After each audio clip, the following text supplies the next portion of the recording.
Olá! No nosso encontro anterior, estudamos sobre os 3 primeiros reis de Israel, no período da monarquia hebraica. Foram eles Saul, Davi e Salomão. E hoje eu quero fazer um destaque num dos acontecimentos mais marcantes da nação de Israel, quando o rei Davi ainda estava vivo. Encontramos isso no primeiro livro de Crônicas. No capítulo 28, aconselho você a ler esse capítulo, porque Davi está apresentando aos líderes de toda a nação e também a todo o povo o seu desejo de construir o templo, a planta que Deus mesmo havia entregue para ele e também todos os materiais que ele havia reunido para a construção desse edifício. E no capítulo 29, no versículo 3, nós vamos ver o próprio rei Davi oferecendo ao Senhor a sua própria dádiva, do seu próprio tesouro, ele entregando para esta obra em honra ao Senhor. Versículo 3.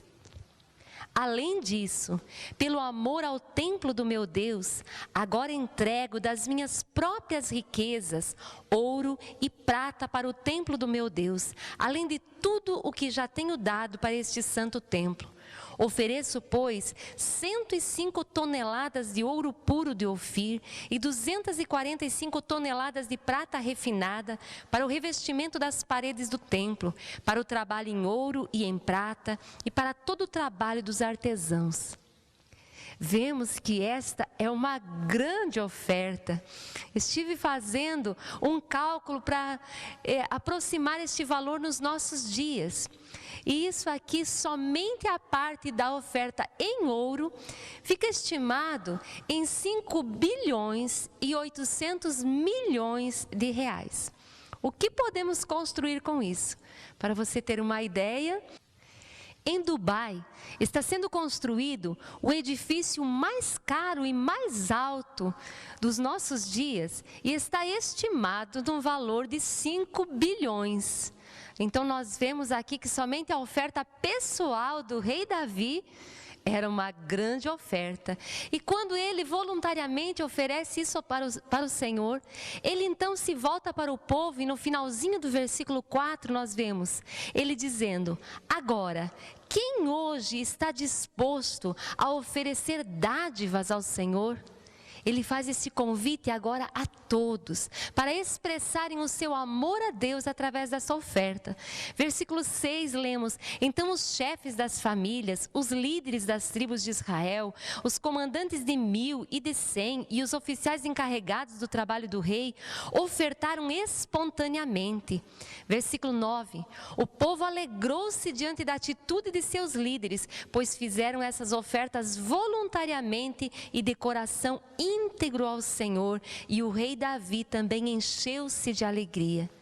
Porque eu digo que este é um dos momentos mais marcantes da nação, porque aqui a nação já estava em prosperidade, já haviam conquistado muito território, mas aqui, através dessa situação, nós vemos expressado o que estava no centro do coração, tanto do rei Davi como daquele povo. Era a adoração a Deus, era construir essa casa para o Senhor e fazer da adoração a presença do Senhor, era o que eles consideravam mais importante.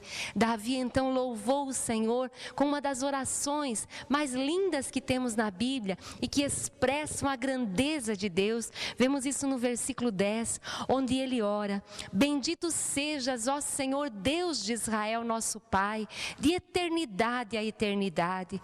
Teus, ó Senhor, são a grandeza, o poder, a glória, a majestade e o esplendor, pois tudo o que há nos céus e na terra é teu.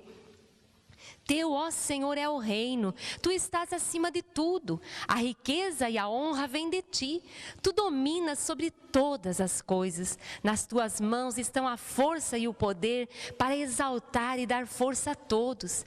Agora, nosso Deus, damos-te graças e louvamos o teu glorioso nome. Mas quem sou eu e quem é o meu povo para que pudéssemos contribuir tão generosamente como fizemos? tudo vem de ti, e das tuas próprias mãos nós te devolvemos.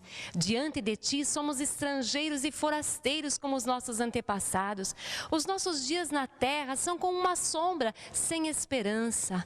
Ó Senhor nosso Deus, toda esta riqueza que ofertamos para construir um templo em honra ao teu nome vem das tuas mãos, e toda ela pertence a ti. Sei, ó meu Deus, que sondas o coração e que te agradas com a integridade. Tudo o que dei foi espontaneamente e com integridade de coração. E agora vi com alegria com quanta disposição o teu povo que aqui está tem contribuído. Ó Senhor, Deus de nossos antepassados, Abraão, Isaque e Israel, conserva para sempre este desejo no coração do teu povo e mantém o coração deles leal a ti.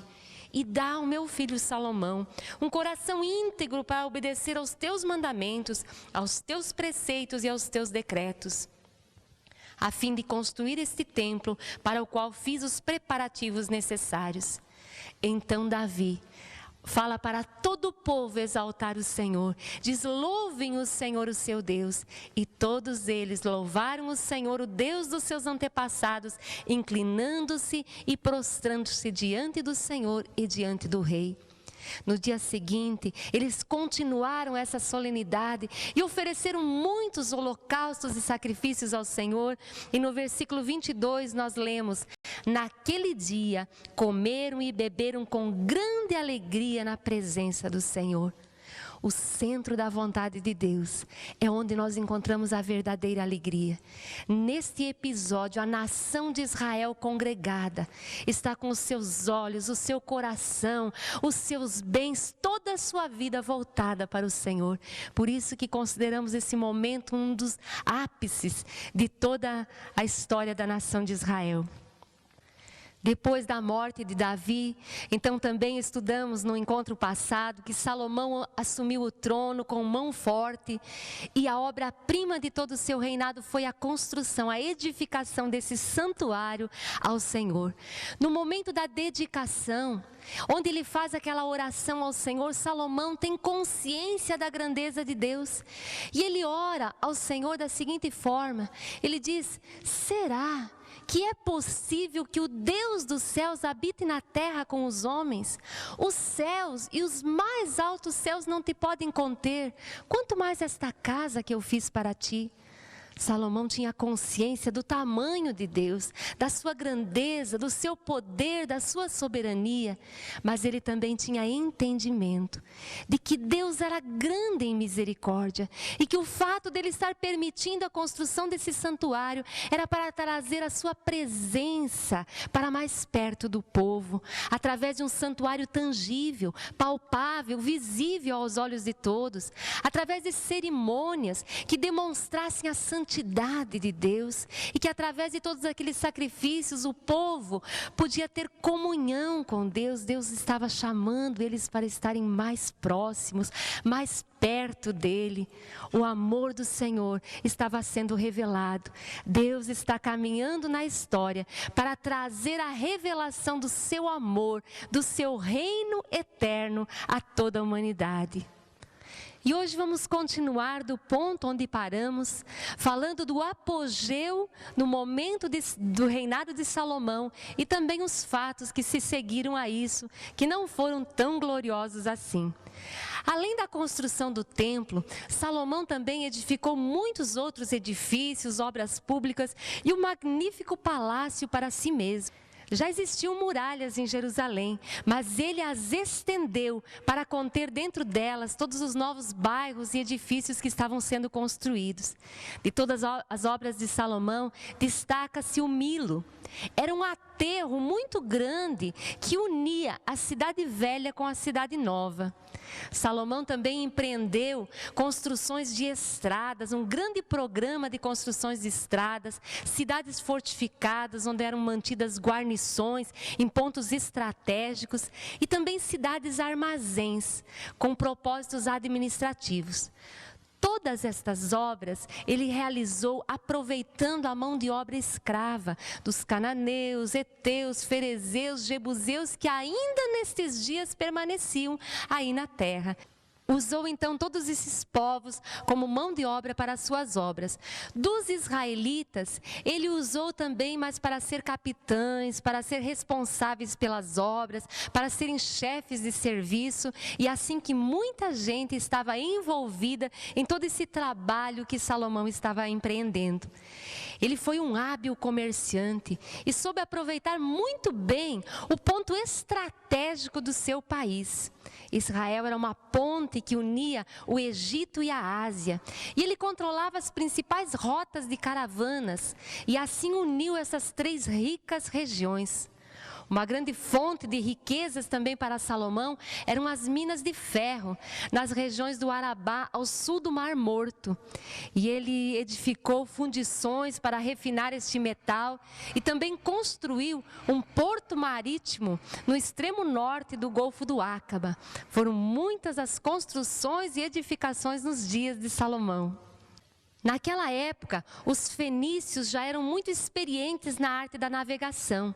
Irão, rei de Tiro, foi muito amigo do rei Davi e continuou nesta aliança também com Salomão. Tiro era uma das cidades-estados da Fenícia. E assim, pela primeira vez, a nação de Israel, através do rei Salomão, construiu uma frota de navios, inspirados por esses outros que já estavam muito experientes. O rei Irão, então, enviou muitos dos seus marinheiros para Salomão para ensinar os israelitas nesta nova arte da navegação.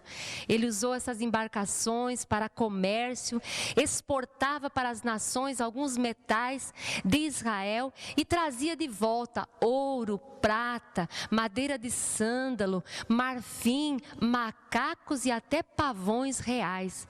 Porque lembramos o que já comentamos no encontro passado, Salomão gostava da suntuosidade, o luxo fazia parte do seu estilo de governo. Salomão importava cavalos da Cilícia e carros muito caros do Egito. E foi o primeiro rei de Israel a utilizar carros e cavalos como instrumentos de guerra. O Egito já há muito tempo usava, mas para Israel foi a primeira ocasião. As rendas e os impostos de Salomão seriam aumentados pelas muitas caravanas de especiarias que passavam pela sua região. E este comércio e os impostos contribuíram para tornar Salomão o mais rico de todos os reis. Em contrapartida, o florescimento do comércio com todas as nações pagãs trouxe consigo a influência de muitos males que viriam a corromper Israel nos próximos anos. Tudo o que Salomão fazia era em grande escala e de maneira extravagante. À medida que a sua fama e a sua riqueza foi crescendo, ele não soube administrar nem a sua riqueza e nem a sua grandeza. Alguns estudiosos, pelos relatos que a Bíblia diz do que ele servia todos os dias, dizem que até 15.000 pessoas chegavam a sentar-se na mesa de Salomão, entre a sua família, os funcionários da sua corte, os muitos embaixadores e as grandes comitivas que vinham de todas as nações ao redor para ouvir falar da sabedoria de Salomão. Então era realmente tudo em grande escala e tudo de maneira muito extravagante. Salomão também se casou com muitas princesas pagãs para consolidar alianças políticas. Era costume dos reis orientais terem cada um o seu grande harém, e isso demonstrava poder e grandeza. Parece que em tudo Salomão quis sobrepujar os seus vizinhos, e até nesse aspecto, mas que depois veio trazer males para a sua própria vida. Quando Salomão se entregou ao orgulho e à sensualidade, a sua vontade tornou-se fraca e o seu coração foi se esfriando para com Deus. Além do mais, as suas muitas mulheres vieram lhe perverter o coração, o que Deus já tinha avisado. que ao casar com outras mulheres de outras nações, elas quereriam servir os seus deuses, e isso seria um laço para eles. E realmente isso aconteceu.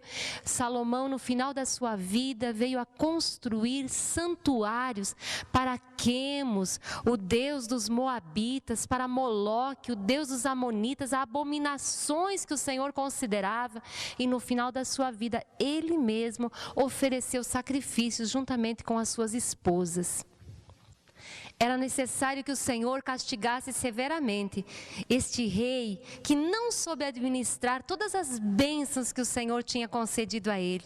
Deus usa o profeta Aías, que vem declarar a sentença de Deus para ele.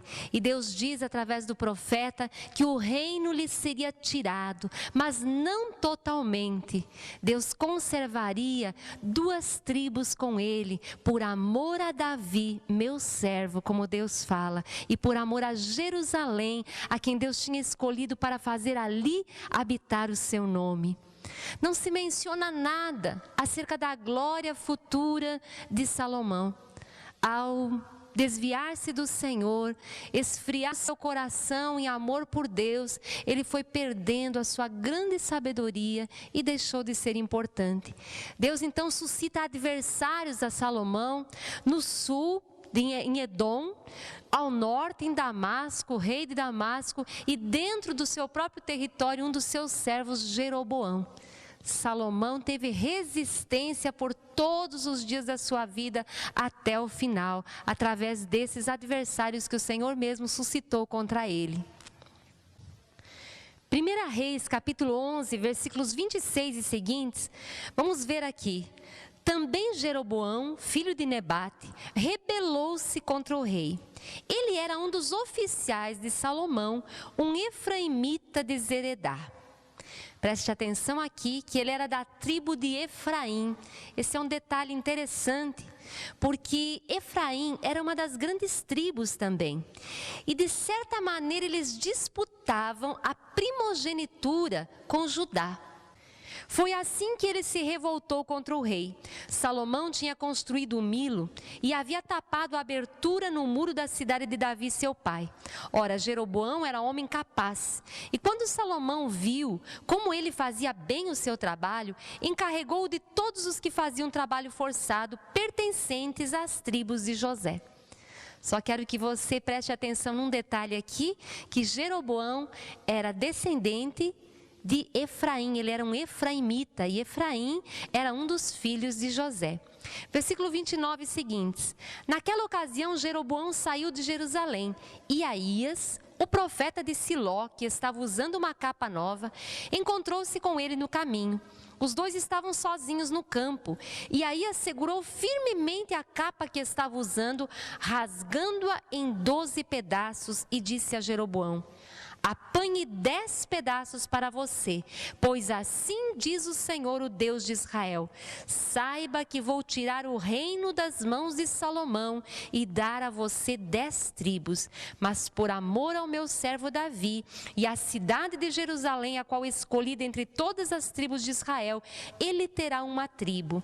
Então vemos aqui o profeta enviado por Deus já declarou antes esta sentença a Salomão, e agora ele vai de encontro a Jeroboão. Deus escolhe este homem para dar a ele as 10 tribos, que seria o reino de Israel, mas conserva uma tribo com Salomão. E aqui no próximo versículo nós vamos ver exatamente o motivo que isso aconteceu. Farei isto porque eles me abandonaram e adoraram Astarote, a deusa dos Sidônios, Camus, deus dos Moabitas, e Moloque, deus dos Amonitas, e não andaram nos meus caminhos, nem fizeram o que eu aprovo, nem obedeceram aos meus decretos e às minhas ordenanças, como fez Davi, pai de Salomão. Então nós vemos aqui o motivo muito esclarecido do porquê o reino estaria sendo rasgado. E Deus vai fazer uma proposta para Jeroboão. Acho incrível como Deus sempre coloca a escolha diante de nós. Se estamos estudando Deus caminhando na história, para conhecer a Deus e saber que Deus é o mesmo ontem, hoje e sempre, uma das coisas que tem ficado muito claras na Bíblia é que Deus nunca julga sem antes ter dado a oportunidade da escolha. E veja o que Deus fala aqui a Jeroboão, versículo 37. Quanto a você, eu o farei reinar sobre tudo que o seu coração desejar. Você será rei de Israel. Se você fizer tudo o que eu lhe ordenar e andar nos meus caminhos e fizer o que eu aprovo, obedecendo aos meus decretos e aos meus mandamentos, como fez o meu servo Davi, estarei com você. Edificarei para você uma dinastia tão permanente quanto a que edifiquei para Davi, e darei Israel a você. Veja o chamado que Deus propõe a Jeroboão. E se ele permanecesse fiel, Deus faria a sua dinastia forte, a sua dinastia firme. Deus também disse que não rasgaria o reino nos dias de Salomão, por amor a Davi, mas que isso aconteceria nos dias do seu filho. Vemos isso no versículo 34. Mas não tirarei o reino de todo das mãos de Salomão. Eu o fiz governante todos os dias de sua vida, por amor ao meu servo Davi, a quem escolhi, que obedeceu aos meus mandamentos e aos meus decretos. Tirarei o reino das mãos do seu filho e darei 10 tribos a você. Então vemos Deus falando através do profeta que o reino seria rasgado. Quando Salomão tomou conhecimento do que havia acontecido, acho que essa conversa correu logo, ao invés de ele buscar o Senhor e se arrepender dos seus pecados, ele procura perseguir Jeroboão. Vamos encontrar isso no capítulo 11, versículo 40. Salomão tentou matar Jeroboão, mas ele fugiu para o Egito, para o rei de Sisaque, e lá permaneceu até a morte de Salomão. Vemos que situação lamentável que Salomão se encontra no final da sua vida. Quando Deus lhe dá o decreto, fala o porquê o reino estaria sendo tirado dele, porque 10 tribos estariam sendo tiradas, e também fala que Jeroboão seria o rei. Salomão, ao invés de se voltar para o Senhor, persegue o seu opositor. O homem mais sábio do mundo deixou-se levar pelo orgulho, pelos prazeres desta vida e pelo materialismo, e tudo isso o levou à ruína. O peso dos impostos para manter a corte, o elevado custo da sustentação do exército e as muitas construções que ele empreendiam estavam se tornando opressivas para o povo, e isso trouxe descontentamento. Ao terminar a sua vida, Salomão deixou Israel com o tesouro vazio, o povo desiludido e a firmeza da fé em um só Deus abalada, e o reino a ponto de ser dividido. Aqui vemos totalmente um contraste com o final da vida de Davi. Inclusive, vimos no nosso último encontro que ao deixar o trono, Davi deixou os cofres cheios, a firmeza da fé em um só Deus como o centro da nação e o povo alegre na presença do Senhor. Em tão poucos anos, a nação de Israel perdeu a sua vocação através desse rei que não soube corresponder ao que Deus lhe havia dado. Em Deuteronômio capítulo 17, versículos 14 a 20, Deus já havia falado por boca de Moisés que quando eles escolhessem um rei, o rei deveria atender algumas qualificações. Se quando entrarem na terra que o Senhor, o seu Deus, lhes dá, tiverem tomado posse dela e nela tiverem se estabelecido, vocês disserem: queremos um rei que nos governe como tem todas as nações vizinhas. Tenham o cuidado de nomear o rei que o Senhor, o seu Deus, escolher. Versículo 16. Este rei, porém, não deverá adquirir muitos cavalos, nem fazer o povo voltar ao Egito para conseguir mais cavalos, pois o Senhor lhes disse: jamais voltem por este esse caminho. Ele não deverá tomar para si muitas mulheres. Se o fizer, desviará o seu coração. Também não deverá acumular muita prata e muito ouro. E quando subir ao trono do seu reino, mandará fazer um rolo para o seu uso pessoal, uma cópia da lei que está aos cuidados dos sacerdotes levitas. Trará sempre esta cópia consigo e terá de lê-la todos os dias da sua vida, para que aprenda a temer o Senhor, o seu Deus, e a cumprir fielmente todas as palavras desta lei e todos esses decretos. De maneira impressionante, Salomão desobedeceu tudo o que Deus havia dito. Acumulou para si mulheres, acumulou riquezas. Veja, Deus lhe deu muitas riquezas, porque ele se agradou do Senhor no início do seu reinado. Mas vemos que no final, os impostos que eram cobrados na nação se tornaram opressivos para o povo. E nós já percebemos que Salomão então começou a multiplicar riquezas para si. Não eram mais apenas as riquezas que o Senhor estava recompensando pela fidelidade, mas ele mesmo buscou para si mulheres, riquezas e força do exército. Quando a Bíblia fala não multiplicar cavalos, está falando da confiança no próprio exército. Salomão se tornou um rei à semelhança dos outros reis orientais, que governavam com mão dura, com pulso forte, como déspotas. Já não entendeu mais que o reino existia em função daquilo que Deus havia chamado Israel, e que o rei deveria servir o reino, e não o reino servir aos benefícios próprios do rei. E com tudo isso se cumpriu aquilo que Deus havia falado por boca do profeta Samuel, que quando o rei viesse, oprimiria o povo.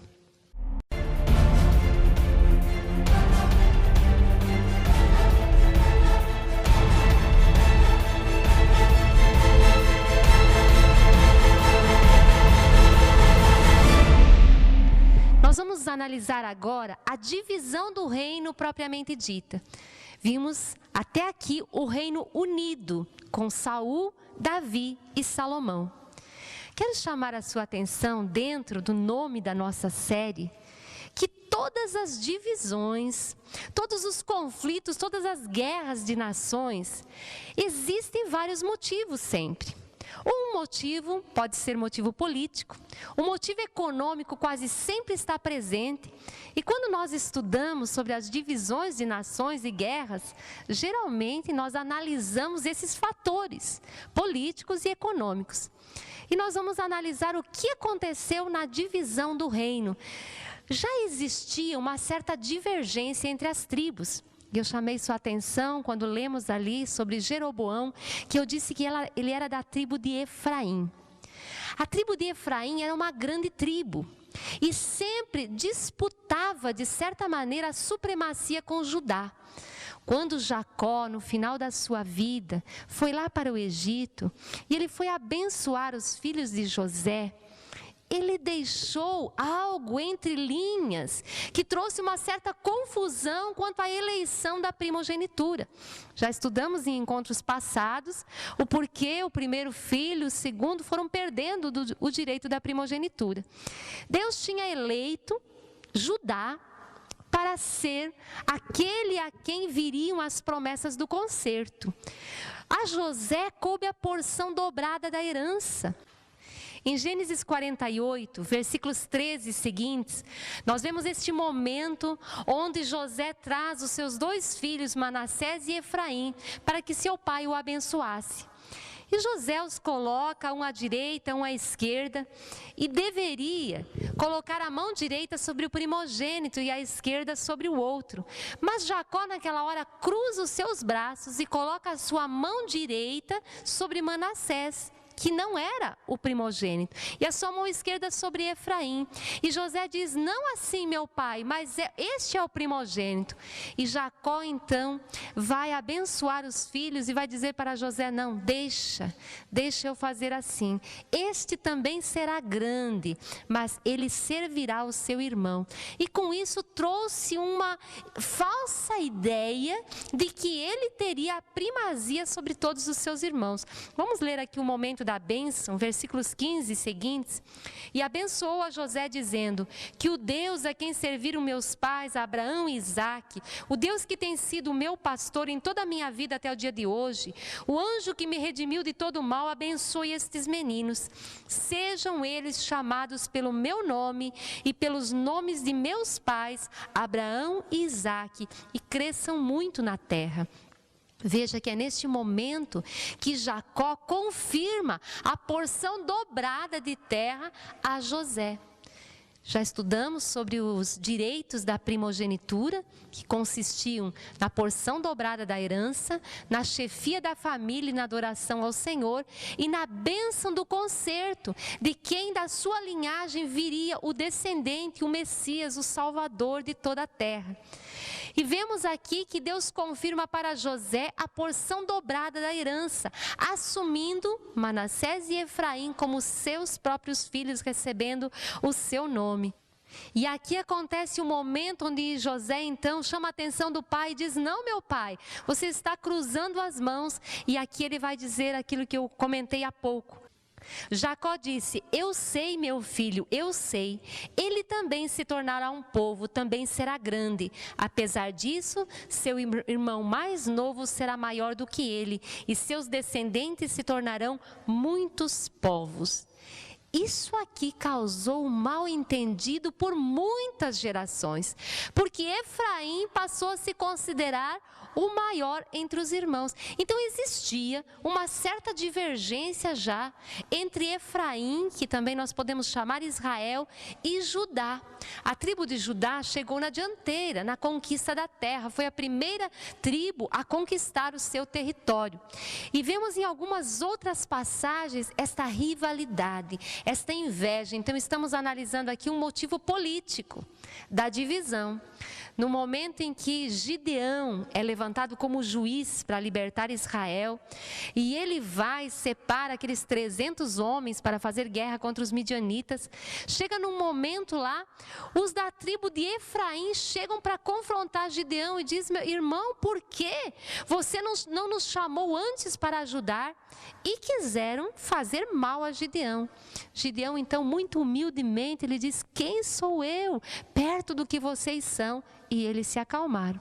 Em uma outra ocasião, com Jefté, também um juiz, houve novamente essa manifestação de que eles que eles tenham se sentido deixados para trás.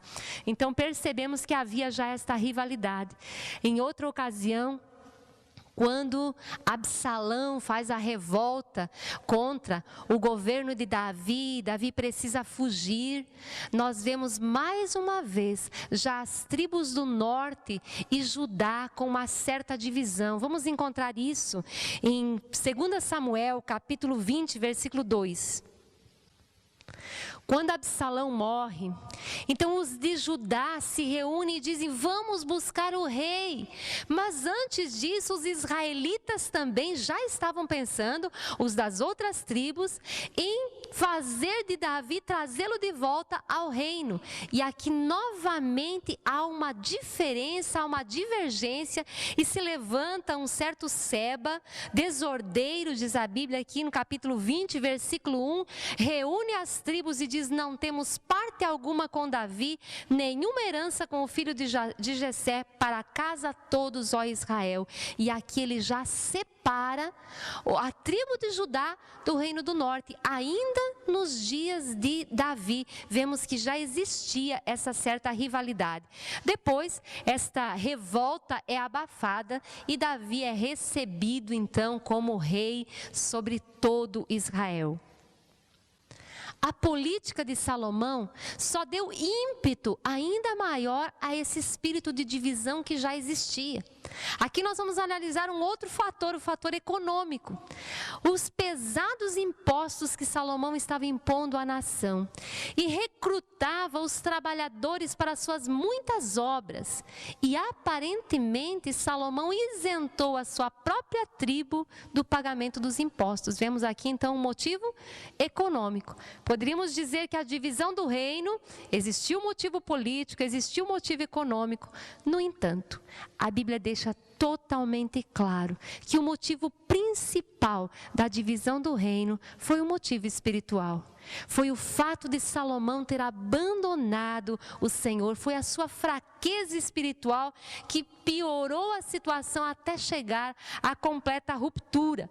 O segredo da unidade nacional estava no culto a Deus, estava na adoração ao verdadeiro Deus. Quando Salomão se deixou perverter, construindo santuários para que os estrangeiros, comerciantes estrangeiros que transitavam tanto pela nação e também as suas esposas adorassem deuses pagãos, ele foi enfraquecendo esta unidade e esta fé num único Deus, e isso foi enfraquecendo grandemente o reino. Desta forma ele semeou uma grande confusão religiosa em Israel e ele não pôde resistir, porque assim Deus havia dito, que em obedecer estaria a prosperidade e a permanência do reino, a forte dinastia, mas na desobediência Deus rejeitaria o rei. 1 Reis, capítulo 9, versículos de 4 a 7, vamos ver o momento que Deus aparece a Salomão e lhe promete uma dinastia firme, mas lhe adverte de que a desobediência tiraria ele do governo. E se você andar segundo a minha vontade, com integridade de coração e com retidão, como fez o seu pai Davi, se fizer tudo o que lhe ordeno, obedecendo os meus decretos e as minhas ordenanças, firmarei para sempre sobre Israel o seu trono, conforme prometi a Davi, seu pai, quando lhe disse: nunca lhe faltará descendente para governar Israel. Mas, se você e os seus filhos se afastarem de mim e não obedecerem os mandamentos e aos decretos que lhes dei, e prestarem culto a outros deuses e adorá-los, desarraigarei Israel da terra que lhes dei, e lançarei para longe da minha presença este templo que consagrei ao meu nome. Israel se tornará então objeto de zombaria entre todos os povos. Fica muito claro que o motivo do reino ter sido rasgado, da divisão do reino, foi a idolatria de Salomão. Temos mais um texto, 1 Reis, capítulo 11, versículos de 7 a 13. No monte que fica a leste de Jerusalém, Salomão construiu um altar para Camos, o repugnante deus de Moabe, e para Moloque, o repugnante deus dos amonitas. Lembrando que Moloque é aquele que pedia sacrifícios de crianças e era realmente uma abominação. Também fez altares para os deuses de todas as suas outras mulheres estrangeiras, que queimavam incenso e ofereciam sacrifícios a eles. O Senhor irou-se contra Salomão por ter se desviado do Senhor, o Deus de Israel, que lhe havia aparecido 2 vezes. Embora ele tivesse proibido Salomão de seguir outros deuses, Salomão não lhe obedeceu. Então o Senhor lhe disse: já que essa é a sua atitude e você não obedeceu à minha aliança e aos meus decretos, os quais lhe ordenei, certamente lhe tirarei o reino e o darei a um dos seus servos. No entanto, por amor a Davi, seu pai, não farei isso enquanto você viver. Eu o tirarei da mão do seu filho, mas não tirarei dele o reino inteiro. Eu lhe darei uma tribo por amor de Davi, meu servo, e por amor de Jerusalém, a cidade que eu escolhi. Então vemos aqui, analisando os fatores da divisão. Existia um motivo político? Até existia. Um motivo econômico? Até existia. Mas o principal motivo, nós vemos que foi a idolatria e a desobediência de Salomão. Eu estou esperando que você consiga discernir os passos de Deus na história e a maneira como Deus age.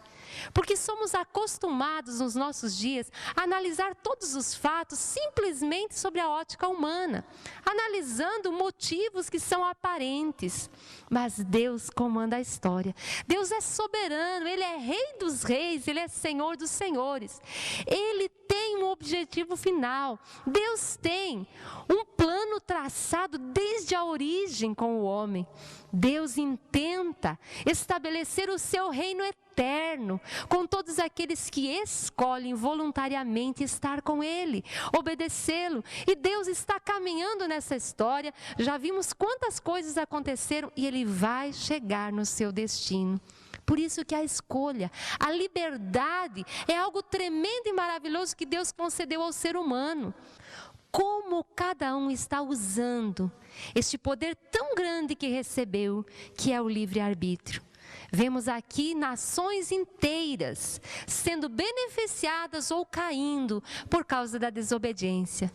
Deus age da mesma forma com um indivíduo, com uma família, com uma cidade, uma nação, dando a liberdade de escolha. Vamos ver então que após a morte de Salomão, Roboão assume o trono, é um dos filhos de Salomão. E a intransigência de Roboão fez com que a coisa se tornasse ainda mais crítica. Vimos que os impostos estavam opressivos, que o povo estava descontente. E então, antes de Roboão assumir o trono, os anciãos e os principais de Israel se reúnem e vão conversar com ele. Nesse meio tempo, Jeroboão, que foi aquele a quem o profeta Aías se apresentou rasgando a sua capa em 12 pedaços, entregando 10 pedaços a ele, dizendo que ele governaria sobre Israel. Lembram que ele tinha fugido para o Egito? Quando ele sabe da morte de Salomão, ele retorna para a terra de Israel. E os anciãos e os príncipes de Israel mandam chamá-lo. E eles comparecem então diante de Roboão para pedir que Roboão seja mais brando nos impostos. Pelo que a Bíblia menciona, eles sabiam dessa profecia de que Deus havia escolhido Jeroboão para governar. Mas parece que ainda foram dar uma chance a Roboão. Vamos encontrar essa história em 1 Reis, capítulo 12, versículos 4 e seguintes. Teu pai colocou sobre nós um jugo pesado, mas agora diminui o trabalho árduo e esse jugo pesado, e nós te serviremos. Roboão responde ao povo: olha, eu vou pensar, voltem daqui a 3 dias e eu darei uma resposta a vocês. Ele então vai e faz uma reunião com aqueles que foram os conselheiros de Salomão, o seu pai. E diz: olha, o povo diz assim, assim, assim. O que vocês acham que eu devo responder? E os anciãos responderam, versículo 7. Se hoje fores um servo deste povo e servi-lo, dando-lhe uma resposta favorável, eles sempre serão teus servos. Então, os príncipes que foram conselheiros nos dias do rei Salomão disseram: responde brandamente, porque então eles estarão contigo e o teu reino vai ser firme. Mas Roboão vai se aconselhar também com os jovens, com aqueles que foram criados da sua idade, criados junto com ele. E o conselho deles foi muito diferente. Versículo 10. Os jovens que haviam crescido com ele responderam: a este povo que te diz, teu pai colocou sobre nós um jugo pesado, torna-o mais leve, dize: meu dedo mínimo é mais grosso do que a cintura do meu pai. Pois bem, meu pai lhes impôs um jugo pesado, eu o tornarei ainda mais pesado. Meu pai os castigou com simples chicotes, eu os castigarei com chicotes pontiagudos. Passaram-se os 3 dias e todo o povo comparece diante de Roboão para ver qual seria a sua resposta. E Roboão responde segundo o conselho dos jovens. E naquele momento nós vemos algo acontecendo aqui, mas quero destacar o versículo 15. E o rei não ouviu o povo, pois esta mudança nos acontecimentos vinha da parte do Senhor, para que se cumprisse a palavra que o Senhor havia falado a Jeroboão, filho de Nebate, por meio do silonita Aías. Vemos então que Roboão foi levado a seguir o conselho dos jovens. Deus mesmo fez com que ele respondesse dessa maneira para que se cumprisse a palavra. Deus rasgaria o reino. E então todo o povo de Israel viu que o rei se recusava a ouvi-los e responderam ao rei, versículo 16: que temos em comum com Davi? Que temos em comum com o filho de Jessé? Para as tuas tendas, ó Israel, cuide de sua própria casa, ó Davi. E assim os israelitas foram para as suas casas. Quando Roboão percebeu a consequência da sua decisão, todo o povo de Israel seguindo o seu próprio caminho e abandonando ele como rei, ele reúne o seu exército para persegui-los. Mas então Deus lhe fala para que ele não faça isso. Veio a palavra de Deus a Semaías, homem de Deus. Versículo 23. Diga a Roboão, filho de Salomão, rei de Judá, às tribos de Judá e Benjamim e ao restante do povo: assim diz o Senhor, não saiam à guerra contra os seus irmãos israelitas, voltem para casa todos vocês, pois fui eu que fiz isto. E eles obedeceram à palavra do Senhor e voltaram para suas casas, conforme o Senhor tinha ordenado. Então eles voltaram e Roboão passa a governar então somente a tribo de Judá. E todos os israelitas chamam Jeroboão e o constituem rei sobre Israel. A partir daqui, nós teremos 2 reinos. Antes, reino de Israel, nação unida, composta pelas 12 tribos. A partir de agora, nós teremos 2 reinos. O reino do norte passa a se chamar Israel, ou algumas vezes Efraim. E Judá, considerado o reino do sul, a capital de Judá sendo Jerusalém. Vamos ver a sequência dos acontecimentos quando Deus escolhe Jeroboão e lhe entrega estas 10 tribos. Nós lemos há pouco que Deus falou que tornaria a sua dinastia firme, como a dinastia de Davi, se ele obedecesse ao Senhor. No entanto, vamos perceber aqui uma divisão religiosa. Os reinos já se dividiram, mas ainda todo este povo servia o mesmo Deus. E Jeroboão, ele vai temer agora que o povo lembre do templo, porque o templo havia ficado em Jerusalém, capital de Judá. E ele diz: olha, é agora que o povo vai querer sacrificar lá no templo em Jerusalém e eles vão me abandonar e vão voltar para Roboão e eu vou perder o reino. Aqui nós vemos uma lamentável decisão. Deus tinha dito a Jeroboão: olha, farei a tua dinastia firme se você obedecer. Mas Jeroboão, à semelhança de Saul, temeu mais o povo do que a Deus. Colocou os seus olhos na grandeza, não soube reconhecer o que Deus lhe havia dado e começou a se achar grande por ser o rei. E assim ele comete uma grande transgressão. Ele constrói 2 bezerros de ouro. Ainda aquela velha mentalidade lá do Egito, onde eles serviam e os seus deuses eram representados através de figuras de répteis, de animais, de quadrúpedes. E assim ele constrói 2 bezerros de ouro e coloca um no extremo norte. Você pode ver aí no mapa, em Dan, na cidade de Dan, que é bem ao norte, e coloca o outro bezerro em Betel. Veja ali que é pertinho da divisa, e diz para o povo: vocês já foram muito a Jerusalém, não precisam mais se cansar indo a Jerusalém para oferecer sacrifícios. Eis aqui o Deus de vocês, podem oferecer sacrifícios nesses lugares que estabeleci. E ele também cria uma nova data para fazer as festas.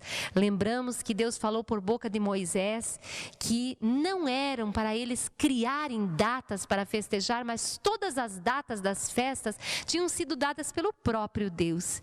E Jeroboão inventa lá a sua própria data, inventa as suas próprias festas e mais, ele nomeia sacerdotes dentre todas as tribos lá do norte que não eram dos levitas. levitas.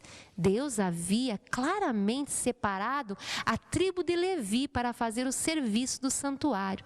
Eles eram encarregados deste trabalho e somente a eles era permitido oferecer os sacrifícios. Mas Jeroboão pega pessoas do povo para fazer isso. Vamos ver alguns versículos. Capítulo 12, 1 Reis, versículo 31. Jeroboão construiu altares idólatras e designou sacerdotes dentre o povo, apesar de não serem levitas. Instituiu uma festa no 15º dia do 8º mês, semelhante à festa realizada em Judá, e ofereceu sacrifícios no altar. Ele fez isso em Betel, onde sacrificou aos bezerros que havia feito. Também estabeleceu lá sacerdotes nos seus altares idólatras. No 15º dia do 8º mês, data que ele mesmo escolheu, ofereceu sacrifícios no altar que havia construído em Betel. Assim ele instituiu a festa para os israelitas e foi ao altar para queimar incenso. Tudo o contrário do que Deus lhe havia dito.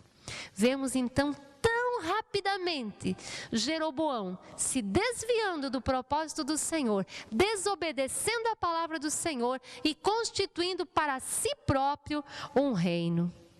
Por causa dessa situação, os levitas que se encontravam no reino do norte, os sacerdotes, abandonaram a sua possessão e vieram todos para Judá, para estar perto do templo do Senhor.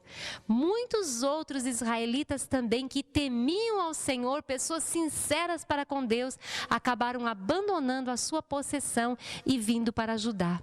Talvez aqui tenha sido o momento onde alguns de várias tribos tenham permanecido na tribo de Judá e assim mantido a sua linhagem, a sua descendência até os nossos dias.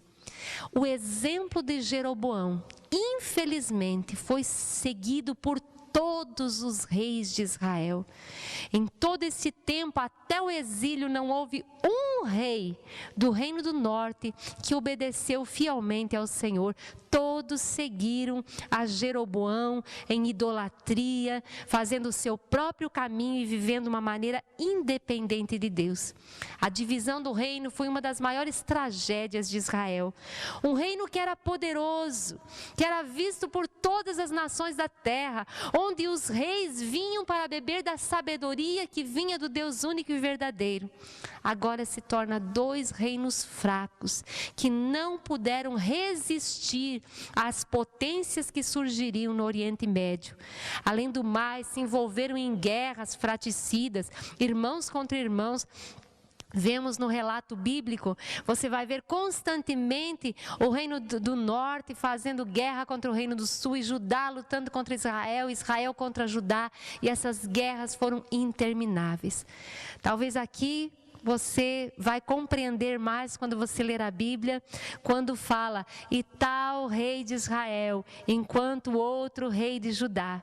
Porque aqui o livro de Reis vai seguir com os reinos paralelos. Depois nós temos o primeiro e o segundo livro de Crônicas, que praticamente conta a mesma história, mas ele vai relatar mais o ponto de vista sacerdotal. O livro de Crônicas, ele se detém no reino do sul ou na tribo de Judá, no reino de Judá, enquanto que o livro de Reis, ele caminha paralelo com o reino do norte e o reino do sul. Livro dos Reis, o ponto de vista histórico. Livro de Crônicas repete a mesma história, mas falando do ponto de vista sacerdotal. Se preocupa mais com o templo do que com o trono. Aí está a diferença entre esses dois livros. O reino do norte continuou por um período de 209 anos a partir daí, numa sequência de decadência. Você pode ver aí o nome dos reis que surgiram até que em 722 a.C., 209 anos depois dessa ruptura, depois desta divisão do reino, então eles continuaram por um período de 209 anos, quando foram deportados para a Assíria. um extremo do outro lado, você pode ver no mapa onde está Israel e onde então o reino do norte foi levado, foi espalhado pelas nações, mas deportado para a Assíria. E de lá nunca mais retornaram. Então nós temos 19 reis que continuaram até o extermínio, digamos assim, da nação de Israel como reino do norte. Temos aí Jeroboão, Nadab, Baasa, Elá, Zinri, Onri, Acabe, Acasias, Jorão, Jeú, Jeoacás, Jeoás, Jeroboão II, Zacarias, Salum, Menahem, Pecaías, Peca e Oséias. Vemos aqui então 19 reis. Esse espírito de divisão ficou muito forte no Reino do Norte, apesar de ser de um território bem maior do que o Reino do Sul, do que Judá, eles eram mais fracos. E esse espírito de revolta ficou permanente na nação e em seus 2 séculos de existência, esses 209 anos, houve 12 dinastias e 19 reis. Muitas traições, muitas conspirações e realmente 12 dinastias, quer dizer, mudou de família por 12 vezes o reino, até que não subsistiu diante de tantos pecados e foi deportada para a Síria e de lá Israel nunca mais voltou. O reino do sul, o reino de Judá, permaneceu além desses 209 anos, mais 136 anos. Permaneceu fiel ao Senhor por um tempo, houve reis que se levantaram, que fizeram grandes reformas no culto ao Senhor, houve várias tentativas de reunir o povo de volta ao Senhor. O Reino do Norte mudou de capital por 3 vezes. Primeiro foi em Siquém, depois em Tirsa e finalmente em Samaria. O Reino do Sul, no entanto, manteve a dinastia de Davi. Permaneceu na mesma família. Somente por um pequeno período nós vemos que quase que a dinastia de Davi é tirada através da usurpação do trono por uma mulher chamada Atalha. Vamos ver sobre ela daqui a pouco, mas foi um período bem curto, onde novamente a dinastia de Davi toma o governo e permanece. A unidade do reino estava no culto ao Senhor. Mesmo que a maioria dos seus reis tenha sido indignos, 8 reis recebem uma aprovação parcial no seu governo. E 2 reis, Ezequias e Josias, recebem uma aprovação total. Eles agradaram o Senhor. Todo o período do seu reinado foi devotado ao culto ao Senhor, a trazer a nação de volta para o Senhor. Todos os demais monarcas do Reino do Sul receberam severa censura da parte do Senhor. E uma demonstração disso, da decadência deles também, encontramos em 2 Reis, capítulo 21, versículo 9. Mas o povo não quis ouvir. Manassés os desviou ao ponto de fazerem pior do que as nações que o Senhor havia destruído diante dos israelitas. Vemos que relatório terrível. Aqui o rei Manassés chega a fazer pior do que todas as nações que o Senhor tinha desterrado e entregue essas nações ao povo de Israel. Lembra quando nós estudamos sobre a religião dos cananeus, os seus costumes, como Deus havia os chamado para o arrependimento, mas eles tinham multiplicado essas práticas e por causa disso Deus os estava expulsando e Deus tinha entregue agora ao seu povo a terra. Chega um ponto que eles fazem pior do que aquelas nações da terra. O livro dos Reis e de Crônicas, como eu já comentei, é uma continuação da monarquia hebraica que começa lá nos livros de Samuel. Abrangem 4 séculos de existência, começando com Saul e chegando ao apogeu nos dias de Salomão e terminando com o cativeiro babilônico. Comentei sobre o Reino do Norte, que foi levado para a Síria. E então o reino do sul sobreviveu 136 anos a mais do que o reino do norte. Mas em 586 a.C., foram deportados para a Babilônia. Você pode ver no mapa, onde eles são levados em cativeiro. Os do norte nunca mais voltaram, se misturaram entre as nações da terra. No entanto, a tribo de Judá foi levada para o cativeiro, chamado cativeiro babilônico, de onde lá eles retornam muitos anos depois, 70 anos eles ficam no cativeiro. Nós estudaremos isso posteriormente, o regresso do cativeiro. O autor desses livros nos conta a lamentável história de um reino poderoso que se dividiu em dois, envolvendo-se em guerra entre irmãos e quase sempre propenso a prestar culto a outros deuses, sempre voltando no mesmo ponto. Nessa época de grande crise espiritual, Deus levanta profetas tremendos, usados por Deus. E no nosso próximo encontro, nós estudaremos os profetas. E os profetas, eles se contextualizam dentro deste período dos reis. Até Crônicas, nós seguimos uma ordem cronológica na Bíblia. Gênesis, Êxodo, Levítico, Números, Deuteronômio, Josué, Juízes, Rute, primeiro e segundo livro de Samuel, primeiro e segundo livro de Reis, primeiro e segundo livro de Crônicas. Até ali, nós seguimos uma ordem cronológica. Vimos o livro de Rute, que se situa dentro do período dos juízes. Agora, os profetas, eles estão todos espalhados na Bíblia, não estão em ordem cronológica. E nós analisaremos cada profeta dando a sua profecia dentro desse período dos reis. Vai ser algo muito interessante que acrescentará muito ao seu conhecimento. O tema desses últimos livros, portanto, é a decadência e a destruição dos reinos hebraicos. Existem algumas datas importantes para nós guardarmos. A divisão do reino ou da nação, quando eles deixaram de ser um reino unido para ser agora reino do norte e reino do sul.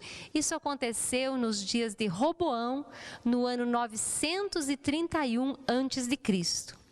A queda do reino do norte e a sua deportação para a Assíria, com a destruição da sua capital, que era Samaria, aconteceu em 722 a.C. E a queda de Jerusalém, capital do Reino do Sul, invadida e destruída pelo exército dos babilônicos com o seu rei Nabucodonosor, aconteceu no ano 586 a.C. E foram então levados para o cativeiro babilônico, nesse período onde permaneceram por 70 anos, e depois nós vamos estudar o seu regresso e a continuação de Deus caminhando nesta história. Os reis de Judá, vamos fazer um breve resumo deles aqui, para você ter uma ideia, até o final, até a sua deportação, o seu cativeiro lá na Babilônia. Roboão foi o último governante do Reino Unido. Com ele aconteceu a divisão. Depois Abias, filho de Reboão, reinou no lugar dele depois da sua morte. Asa, nós temos ali filho de Abias, o sucedeu no trono. Asa executou uma reforma religiosa de grandes proporções em Judá. Chegou até mesmo a depor a sua mãe, que era a rainha, por ela ser idólatra e estar servindo outros deuses. Depôs ela da posição, então agradou muito o Senhor, o rei Asa. Depois Josafá sucedeu o seu pai, foi um administrador muito hábil, edificou fortalezas, construiu cidades armazéns, foi muito fiel ao Senhor também. Jeorão casado com Atalha da casa de Onri, dinastia de Israel. Presta atenção aqui que começa a haver uma certa confusão. Aqui Onri vai vir Acabe, que nós vamos estudar lá dentro dos profetas, como o rei Acabe deixou que a sua esposa Jezabel contaminasse toda a nação. E aqui então o reino do sul se une em casamento com a família de Onri. E esta mulher, sua esposa, era uma mulher dominadora e também adoradora de Baal. Acasias foi o próximo, também conhecido com o nome de Jeoacás e Azarias. A sua mãe era Atalha. E quando Acasias morreu, Atalha então tomou posse do trono após a morte de seu filho Acasias, assassinando todos os possíveis herdeiros do trono. E aqui só escapou Joás, que era muito pequeno, um dos seus netos. E ele foi escondido então e preparado para posteriormente ser o rei. Atalha não permanece, esse foi o único momento onde saiu o governo da família, da linhagem de Davi, mas foi por pouco tempo. Então ela é julgada, ela é morta, e Joás, com apenas 7 anos de idade, sobe ao trono. Claro que ele não poderia reinar com essa idade, então o sacerdote Joiada tem a liderança do governo nesses dias, até que ele cresce e pode exercer a sua função de governante. Temos depois Amazias, Uzias, Jotão, Acás e Ezequias. Nesses 4 últimos nós vamos ver o profeta Isaías exercendo o seu ministério. Nos dias de Uzias, o reino obteve muita prosperidade e muitos avanços. Depois de Ezequias, que foi o rei que recebeu do Senhor uma aprovação sem reservas, agradou muito o Senhor. Temos aqui histórias lindas a respeito de Ezequias, aquele que Deus manda o profeta Isaías até ele e diz: olha, coloca a tua casa em ordem, porque tu morrerás, certamente não viverás. E ele se volta para a parede, diz a Bíblia, e começa a clamar ao Senhor, dizendo: mas eu sempre fui fiel a ti, Senhor, por quê? E o profeta Isaías tinha saído. E quando ele estava no portão, Deus fala novamente com o profeta e diz: volta lá, porque Ezequias clamou a mim e eu vi o seu coração. Volta lá e diz que eu vou acrescentar 15 anos à duração da sua vida. Também vemos uma outra situação quando o reino da Assíria estava avançando e conquistando todos os territórios ao redor. Vimos que a Assíria que conquistou Israel, o reino do norte, e eles estavam avançando e abocanhando todos os povos aí ao redor. E já tinha alcançado o território todo ao redor de Jerusalém. Somente a cidade de Jerusalém não tinha sido tomada. Mas Senaqueribe, que era o rei da Assíria, ele coloca uma afronta sobre o rei e diz que entrará na cidade. E Ezequias mais uma vez clama ao Senhor, manda chamar o profeta Isaías, e eles buscam o Senhor, e Deus dá uma resposta, dizendo: olha, certamente ele não entrará na cidade. Eu porei um anzol no seu nariz e farei ele voltar por onde veio. E contra esta cidade nenhuma flecha alcançará. Então nós temos essas histórias bem lindas do rei Ezequias, que foi fiel ao Senhor durante toda a sua vida. Quem o sucedeu foi Manassés, um rei terrível. O pai tão bom agradou tanto o Senhor. Manassés, um rei terrível, aquele que nós lemos há pouco, que fez pior do que todas as nações que o Senhor tinha expulsado. No entanto, no final da sua vida, Manassés se arrepende, se converte ao Senhor, ele volta a ocupar o lugar do trono que por um momento, por um tempo tinha sido tirado, e ele tenta novamente trazer o povo de volta ao Senhor. Mas tantos foram os estragos daquilo que ele havia ensinado e praticado antes, que o povo já não retorna para o Senhor. Depois disso temos o rei Amon, depois Josias. Josias foi outro daquele que recebeu a aprovação total do Senhor. Nos dias de Josias, aconteceu uma grande reforma. O povo estava tão desviado nessa ocasião que nem existia mais o livro da lei. Ninguém nem sabia onde estava. E eles foram fazer uma reforma no templo, que o templo também tinha sido deixado de lado, estava todo jogado. E Josias então reúne o povo, convoca o povo para trabalhar, para fazer uma reforma, reúne ofertas. E quando eles estão lá restaurando o templo, eles encontram o livro da lei. E eles vêm e trazem para o rei e dizem: olha, encontramos este livro. E Josias lê o que está escrito no livro e rasga suas vestes como um sinal de humilhação, de protesto. E ele diz: se é verdade o que está escrito neste livro, nós estamos muito mal. Deus está muito irado conosco. Então ele reúne alguns do seu governo e pede que eles vão se encontrar com a profetisa Hulda e ouvir o Senhor através dela. E realmente Deus usa essa profetisa e diz: olha, é verdade o que está escrito neste livro. Este povo tem pecado contra mim e eu vou destruir Jerusalém e este templo. Mas eu não farei isso nos dias deste rei. Manda dizer para Josias que eu vi o seu coração e eu vi como ele se humilhou diante de mim e como prontamente, quando ele tomou conhecimento, ele se voltou para mim. Isso não acontecerá nos seus dias. Aqui nos dias de Josias nós temos o profeta Sofonias, o ministério do profeta Sofonias e também o início do ministério do profeta Jeremias. Depois de Josias temos Jeoacás. Depois Eliaquim, que recebeu também o nome de Jeoaquim. Depois Joaquim, e nesses dias nós temos o ministério do profeta Abacuque. E por fim Matanias, que recebe o nome de Zedequias. Por que esses últimos estão recebendo nomes diferentes? Porque neste tempo a nação da Babilônia já estava conquistando. E há um tempo eles já tinham começado a pagar tributos aos babilônicos. E então o rei Nabucodonosor permitia que o rei continuasse, mas ele então passava a ser vassalo ou servidor do reino da Babilônia. E era um costume da Babilônia trocar os nomes.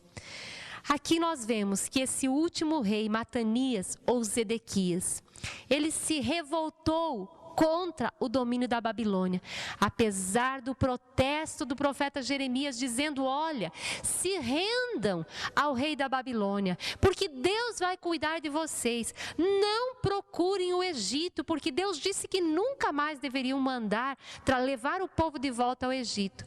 No entanto, Matanias ou Zedequias se rebela contra o rei da Babilônia e busca proteção no Egito.